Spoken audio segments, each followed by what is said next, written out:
Today on Forbes, here's how much Kamala Harris is worth. Forbes originally published an article on Vice President Harris's net worth in May. Since then, the ground has shifted under the Democratic Party. On Sunday, President Biden announced that he would suspend his re-election campaign and endorsed Harris to run in his place. It now appears that she is the presumptive Democratic nominee for president. Thanks to her decades in government and a wealthy husband, Kamala Harris has built quite a nest egg. Forbes estimates her net worth, along with second gentleman Doug Emhoff, at about $8 million, up from $7 million in 2021. Vice President Harris and her husband own a multi-million-dollar home in Los Angeles. The rest of their assets mostly consist of cash, index funds, bonds, and pensions, which the 59-year-old Harris will soon be able to access. The second couple's net worth increase comes almost entirely from a jump in the value of that LA home, and the duo's liquid investments do not appear to have grown significantly, despite the soaring stock market. Harris was born in Oakland, California in October 1964 to two well-educated immigrants. Her father, originally from Jamaica, worked as an economics professor at Stanford. Her mother, from southern India, researched breast cancer. The pair met at the University of California, Berkeley, and after marrying, had Kamala and her sister Maya. In her 2019 memoir, Harris writes, quote, "We weren't rich in financial terms, but the values we internalized provided a different kind of wealth." From an early age, Harris showed an interest in law. She moved across the country in 1982 to attend the historically black Howard University, and later got a job at the Federal Trade Commission and another as an intern for California Senator Alan Cranston, a Democrat whose seat she would later fill. Harris graduated in 1986 and returned to the West Coast, earning a law degree from UC Hastings in 1989. In 1998, she joined the San Francisco District Attorney's Office, buying an apartment in the city for $299,000. In 2003, Harris ran for San Francisco District Attorney. She won the race, beating a two-term incumbent.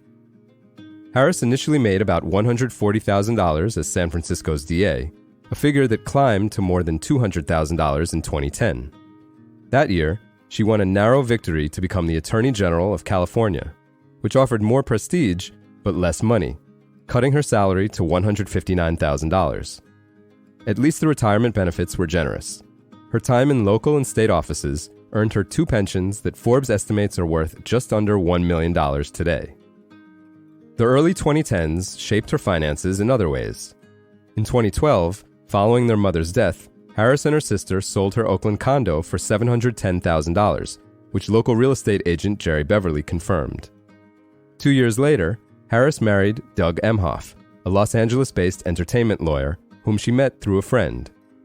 Then a managing partner at Venable LLP, he brought to the table both additional income and a well-funded IRA with dozens of stakes of individual stocks. In 2016, Harris ran for the U.S. Senate, and she won in a landslide. As a new senator, Harris received a small pay bump to $174,000 a year.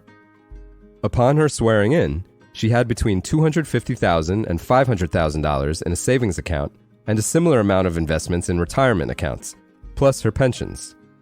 The rest of the assets on her disclosure all came from Emhoff. The couple soon bought a two-bedroom apartment in D.C. for just under $1.8 million, borrowing $1.35 million. As a candidate for president in 2019, Forbes valued her net worth at $6 million, a figure boosted by Emhoff, who was raking in upwards of $1 million a year as a lawyer. She ultimately became Joe Biden's running mate in 2020. They beat Donald Trump and Mike Pence, and in January 2021, Harris got another raise to $235,000 as vice president. Emhoff, for his part, stopped his lucrative legal work and began teaching law at Georgetown University. The second couple moved into the vice presidential residence at One Observatory Circle in D.C. and started liquidating assets. Harris sold her San Francisco apartment in March 2021 for $860,000, $560,000 more than she paid for it 23 years earlier. Next went the D.C. apartment for $1.85 million, a hair above its 2017 purchase price. Harris has also raked in more than $500,000 from books she published before taking office. For full coverage, check out Kyle Kahn Mullen's piece on forbes.com. This is Kieran Meadows from Forbes. Thanks for tuning in.